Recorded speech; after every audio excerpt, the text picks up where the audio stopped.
bullets and numbering. Namun sebelum kita mencoba memperhatikan bagaimana penggunaan bullets and numbering, kita perlu mengetahui dulu apa sih bullets and numbering itu. Bullets and numbering merupakan fasilitas pada Microsoft Word yang digunakan untuk menyatakan urutan atau hierarki penulisan pada suatu dokumen. Lalu bagaimana sih bentuk-bentuk bullets and numbering itu? Yang pertama, bullets itemik tak berurut atau unordered list. Contohnya bisa kita lihat pada bagian nomor 1. Yang kedua yaitu numbering, merupakan itemik berurut atau ordered list. Di sini ada contohnya, dan jika kita bandingkan bagian pertama dan bagian kedua, bullets and numbering ini memiliki kesamaan. Hanya saja yang pertama menggunakan bullets, yang kedua menggunakan penomoran. Yang ketiga adalah bullets multilevel atau bullets bertingkat. Di sini contohnya bisa kita lihat. Yang keempat yaitu numbering multilevel atau numbering bertingkat. Pada numbering ini bisa kita lihat hampir sama juga seperti pada bullets multilevel. Di sini menggunakan bullets dan pada nomor 4 menggunakan multilevel. Dan yang terakhir, yang kelima adalah bullets and numbering multilevel campuran. Dalam hal ini digunakan sekali dua bullets and numbering. Pada contoh bisa kita lihat di sini menggunakan penomoran, lalu pada subbagian bawahnya menggunakan bullets.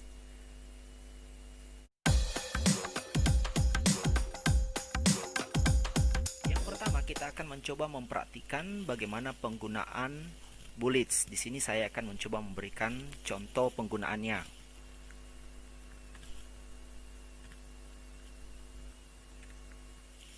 Nah, untuk memunculkan bullets, maka kita perlu mengklik menu home. Pada menu home di sana ada ribbon. Pada ribbon kita memilih bullets seperti ini, maka bullets akan muncul. Nah, lalu kita perlu mengatur posisi bullets ini. Nah, di sini saya akan berikan sebuah teks, misalnya pada saat kita enter maka bullets berikutnya akan muncul otomatis dan kita tinggal meneruskan teks berikutnya.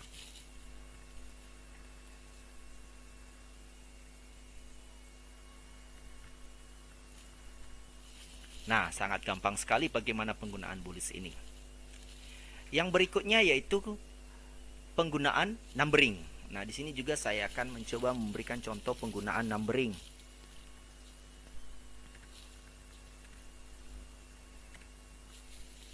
Nah, kalau yang tadi kita memilih bullets, kali ini pada menu home, masih pada menu home, kita mengklik numbering.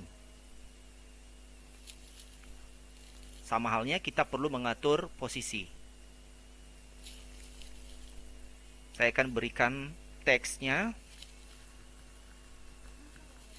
Sama, ketika kita enter maka penomoran otomatis juga akan muncul. Ya.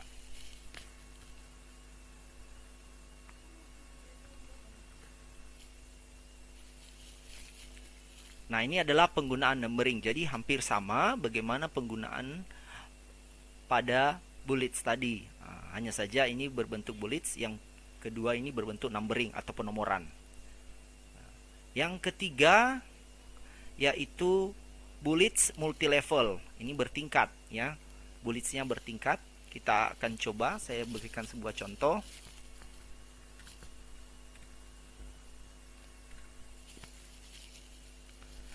Nah, di sini kita perlu mengklik juga bullets.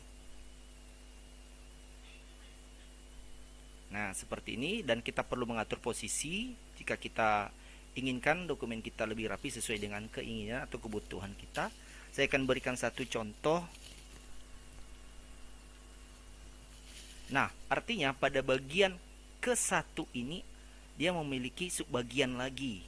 Nah, untuk membuat subbagian lagi, maka pada saat kita mengenter otomatis bullets yang pertama akan berada sejajar pada yang kedua, akan berada sejajar pada bullets yang pertama. Namun karena ini ada yang kedua adalah bagian dari yang ke-1 atau pada bullet atasan, maka kita perlu menekan backspace sebanyak 2 kali. Misalnya saya coba perhatikan, saya tekan sekali backspace, lalu saya tekan yang sekali lagi, yang kedua. Nah, setelah saya tekan 2 kali backspace, lalu saya mengklik bullets lagi, namun tidak langsung ya, tapi saya mengklik segitiga. Ya, segitiga ini di sini, sehingga ketika saya klik ini muncullah pop-up seperti ini. Nah, tentu untuk membuat bullets bertingkat ini, maka kita perlu membedakan bullets atas dan bullets bawah. Nah, kalau yang di atas tadi saya menggunakan bullets seperti ini, maka bullets bawah saya ganti yang dengan yang lain, misalnya ini. Ya, jadi dia berada di bawah bullets atasnya ke 1 atau pada poin yang ke 1. Maka saya akan mencoba mengisi contoh di sini. Ketika saya enter, maka sejajar seperti di atasnya.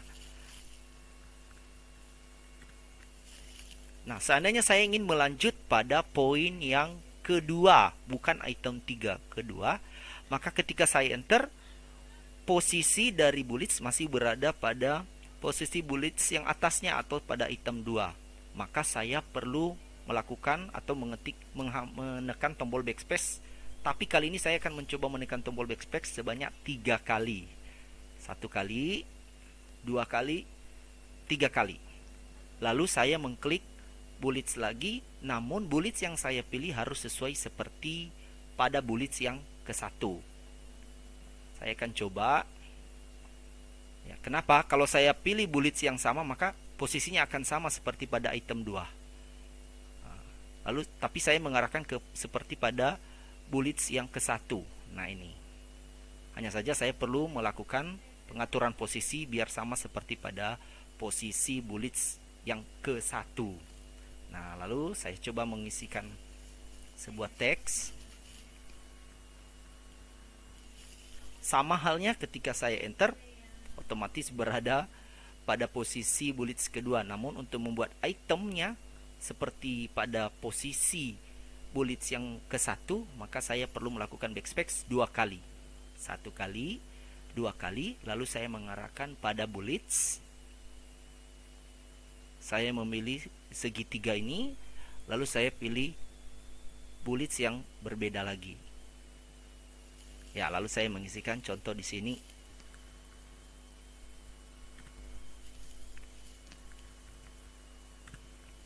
Ya, beginilah penggunaan bullets multilevel. Nah, berikutnya yaitu penggunaan numbering multilevel. Hampir sama penggunaannya dengan bullets multilevel. Saya akan berikan satu contoh di sini.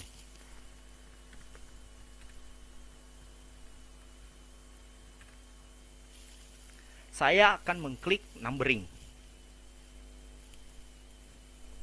Lalu saya mengatur posisi. Saya berikan satu contoh teks. Pada saat saya enter, maka sama halnya akan muncul numbering yang kedua. Nah, tentu saya akan memberikan bagian daripada subbagian yang ke-1. Jadi saya akan melakukan penghapusan atau backspace sebanyak 2 kali. 1 kali, 2 kali. Lalu saya akan mencoba memberikan penomoran yang berbeda. Di sini saya menggunakan contoh 11 atau 1 yang ada modelnya seperti ini. Nah, saya akan mengklik. Nah, ini adalah numbering multilevel. Ya, saya berikan contoh isiannya item 1.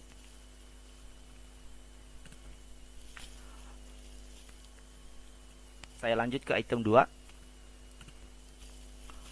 Lalu saya ingin melanjutkan yang kedua, bukan item 3.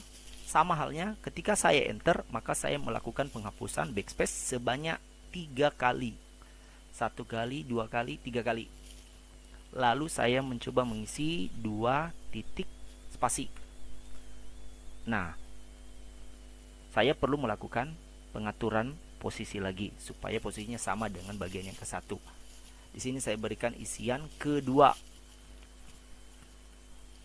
Ketika saya enter sama, maka saya melakukan backspace cukup 2 kali. Itu 2.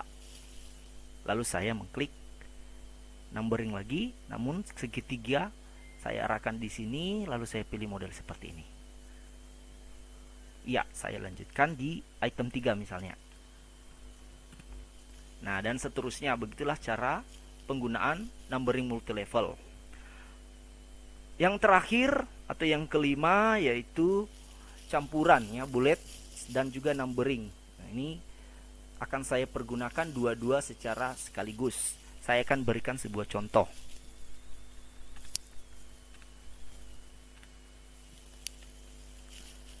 Misalnya pertama saya ingin menggunakan numbering, maka saya perlu mengetik satu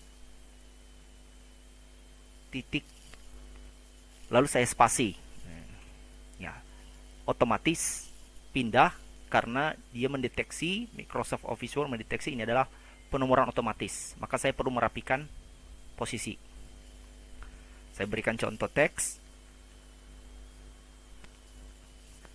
Lalu saya enter. Nah, saya tidak ingin membuat numbering pada bagian subbagian bawahnya, tetapi saya ingin menggunakan bullets. Caranya saya melakukan backspace 2 kali.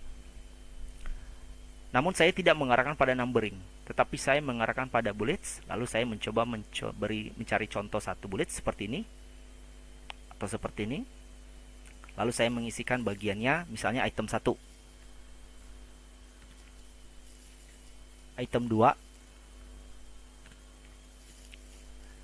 Ya, lalu saya ingin melanjutkan ke numbering yang kedua. Ketika saya enter, saya perlu melakukan penghapusan atau backspace 3 kali. Lalu saya mengetik 2 titik spasi dan saya melakukan penggeseran seperti pada bagian ke-1.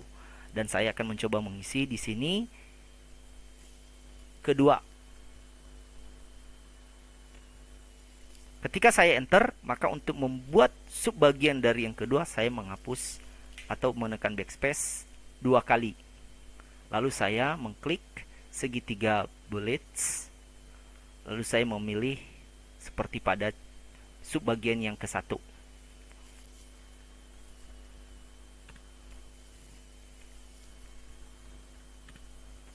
Nah, begitulah penggunaan daripada bullets and numbering multilevel atau campuran. Nah, kepada adik-adik semua, saya harapkan untuk bisa mempraktikkan ini di rumah masing-masing. Tetap semangat untuk praktikum komputernya. Sampai jumpa lagi.